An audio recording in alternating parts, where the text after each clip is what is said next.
In this video, I wanted to talk to you about a certain mind pattern which is quite predominant in the current times that we are living in, and it has been further proliferated because of social media and just the way things are right now.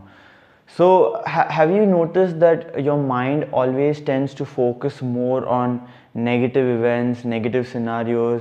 It seems to ponder more on anything even remotely negative and just blows it out of proportion.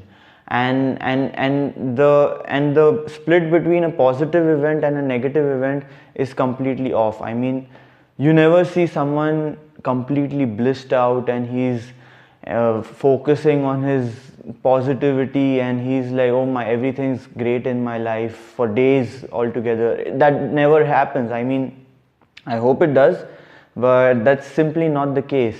And something even remotely negative happens and we seem to create thousands of different scenarios. We play them out in our head: what could have happened, what should have happened, what can happen, how we should have reacted, and our mind just goes into overdrive.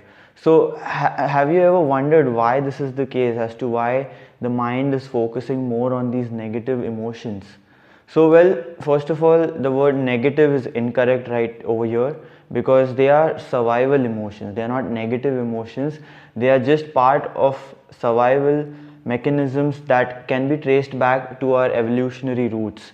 So obviously you know that we have evolved from apes into humans, and we are still more animalistic than we are whatever we think we are right now, because our genetic structure is only 2 to 3% different from chimpanzees, if you know. And yet look at the difference in intellect, the way we live our lives and everything.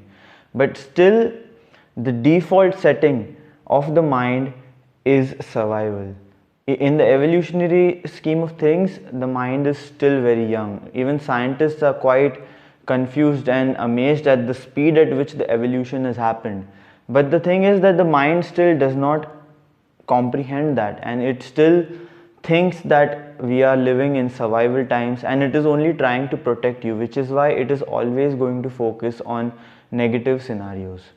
So let me give you an example. Say, imagine you are in the Stone Age period. You're in the forest, and yeah, you're in the Stone Age period. And I'll give you two scenarios. Scenario A: there's some suspicious activity in the bushes. You think there's a tiger, but there is no tiger. And there is scenario B, in which you're just chilling, you're jumping from one branch to the other, and you see something suspicious. You don't think there's a tiger, but there really is a tiger. So which one of the two scenarios do you think is more deadly and which would cause your death, basically? Scenario B, right? If you don't think there is a tiger, but there really is a tiger, he's going to pounce on you and eat you. And the mind cannot afford to make a mistake. Even if you get it right 10 times and the 11th time the mind gets it wrong, the 10 times don't matter. You are dead. You are his prey. So understand that that is the default setting. The brain was developed as a way, as a survival mechanism. It was able to process every piece of information, every emotion, everything in the wild, and it was able to use this information to create a better, to get a better chance at survival. So when you're in survival, your external environment is very, very important. So all your five senses plug into the external environment and take in as much information as possible and give it to the brain, and then the brain processes that information and creates the signals. Fear being the primordial emotion. So even if you are feeling angry, anxious, everything underlying all those things is fear, the fear of death. So you might think that right now a small argument with someone is not a life and death situation, but the brain doesn't think that. It's the same neural connections. Fear, whether it is psychological or physical fear or pain, basically physical pain or psychological pain, it is the same. It's the same neural chemistry that flows through it. So even though times have changed, over time we have evolved, we created fire, we created clans, and we have progressed in evolution and we have dominated, and this is how it is now. But the underlying emotions, the survival emotions are still the same. As I said, even scientists are amazed at the speed at which we have evolved. So try to acknowledge this fact, and try to take this back. So as I said, I have mentioned it in a different video, that your body cannot differentiate between thoughts and reality, between an imaginary fear and real fear, an imaginary situation and real situation. It is the same to the body, the same chemistry flows through, and that is the thing which creates this negativity bias.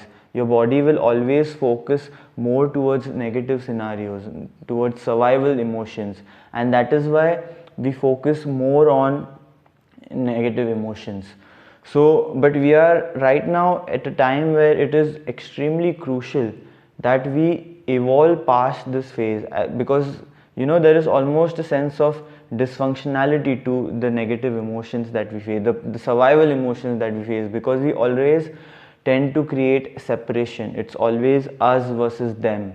It's always there is an enemy outside, which is why there are wars, there are conflicts. Even on an individual level, you always feel this separation. You always create a group of yourself, and there is the other. There's you versus them. Sometimes it's you versus the rest of the world.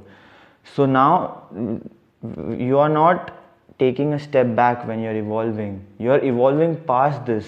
The way to do that is to kind of like a parent, explain to your mind and your body that there is no threats outside. There are not as many threats outside. Sure, of course, if someone is genuinely creating pain for you, or there is a genuine situation, your mind does not have that much to think at that moment. If you are in trouble, if someone has a gun to your head, your body is anyways going to react. You don't have to plan out those situations.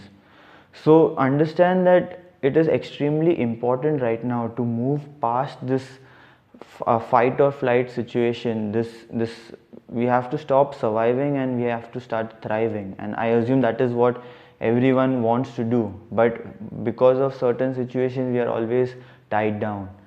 So I have a small homework for you which you can take back into your lives.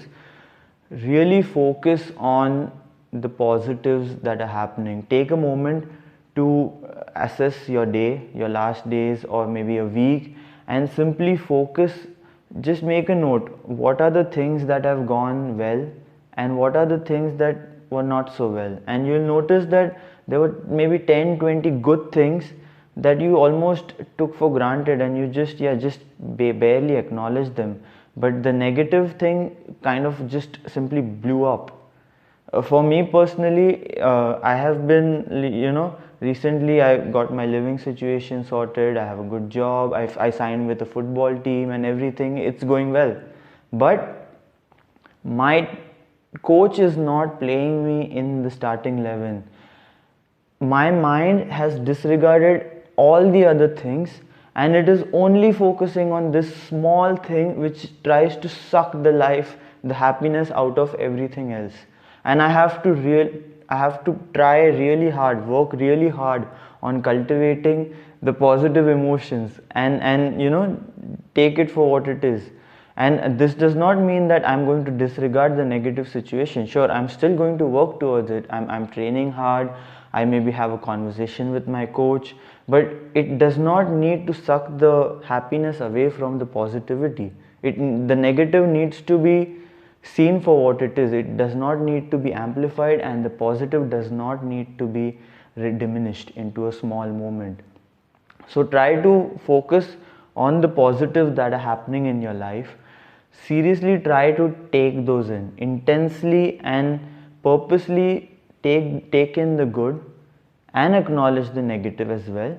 And I'm sure that as you do that, your body will slowly start gravitating more towards positive events, positive emotions, than towards negative emotion.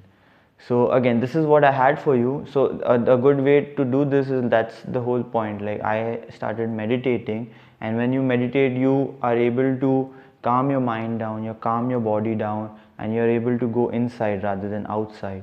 And then slowly you're able to have more control over your emotions. You're able to cultivate and regulate the emotions that you want, and create a better life for you and everyone around you. So thanks a lot for watching, and I'll see you in the next video.